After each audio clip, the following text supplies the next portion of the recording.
প্রিয় ভিউয়ার্স, কেন্দ্রের অর্থমন্ত্রী নির্মলা সীতারামনকে বাংলার অর্থমন্ত্রী চন্দ্রিমা ভট্টাচার্য কি বললেন দেখুন। বকেয়া আদায় নিয়ে তিনি বললেন এবার টাকা দিন। দেখুন গুরুত্বপূর্ণ আপডেট, আমি পুরো ভিডিওটি আপনারা দেখে নেবেন, দেখলেই পুরোটা বুঝতে পারবেন। আবাস যোজনা 100 দিনের যোজনা নিয়ে কিন্তু খুবই গুরুত্বপূর্ণ খবর। অবশেষে আসতে চলেছে 100 দিনের বা আবাস যোজনার টাকা। দেখুন এখানে বিস্তারিত বলা আছে। ভালো লাগলে চ্যানেলটিকে সাবস্ক্রাইব, লাইক ও শেয়ার করতে ভুলবেন না। নতুন দিল্লি, লোকসভা ভোটে মমতা বন্দ্যোপাধ্যায় মোদী সরকারের কেন্দ্রীয় বঞ্চনাকে বিজেপির বিরুদ্ধে প্রধান অস্ত্র করেছিল। ভোটের পর আজ কেন্দ্রীয় অর্থমন্ত্রী নির্মলা সীতারামনের সামনে রাজ্যের অর্থমন্ত্রী চন্দ্রিমা ভট্টাচার্য দাবি তুলেছেন এবার রাজ্যের পাওনা বকেয়া টাকা মিটিয়ে দেওয়া হোক। রাজ্যের হিসাব মতো কেন্দ্র থেকে বকেয়ার পরিমাণ 1,71,688 কোটি টাকা। আজ রাজ্যের অর্থমন্ত্রী দিল্লিতে কেন্দ্রীয় অর্থমন্ত্রীকে বলেন পশ্চিমবঙ্গে মমতা বন্দ্যোপাধ্যায় সিঙ্গল ইঞ্জিন সরকার চলছে, তার জন্য পশ্চিমবঙ্গের সঙ্গে পক্ষপাতিত্ব হবে না বলেই রাজ্য সরকারের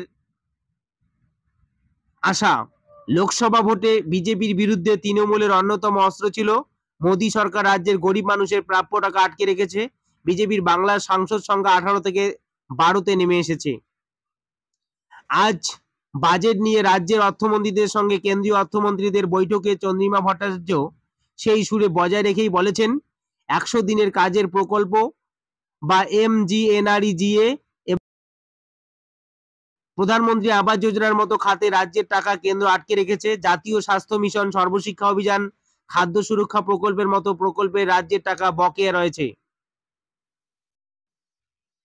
এইসব প্রকল্প গরিব মানুষের জন্য তৈরি।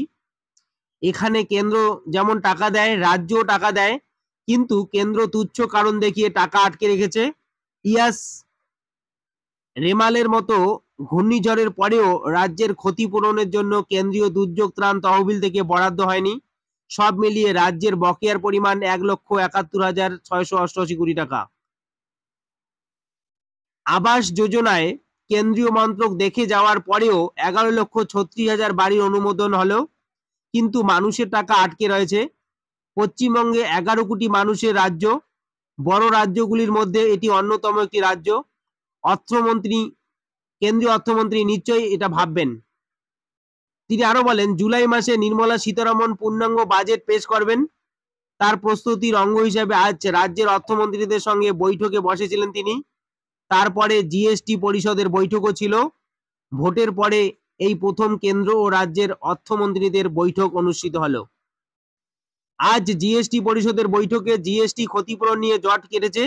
সীতারামনের অভিযোগ ছিল এজি শংসাপত্র না মেলায় রাজ্যে ক্ষতিপূরণের টাকা মঞ্জুর করা যাচ্ছে না।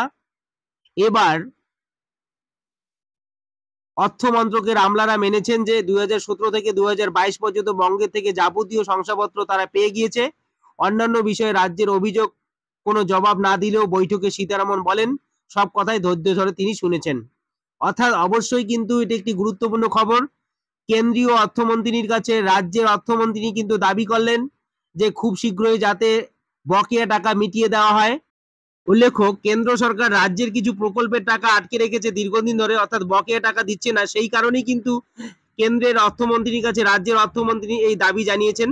দেখুন পরবর্তী কোনো আপডেট আসলে অবশ্যই আমি এই চ্যানেলের মাধ্যমে আপনাদের সামনে জানিয়ে দেবো। ভালো লাগলে অবশ্যই চ্যানেলটিকে সাবস্ক্রাইব, লাইক ও শেয়ার করতে ভুলবেন না, আর নোটিফিকেশনটিকে অল করে রাখবেন। ধন্যবাদ।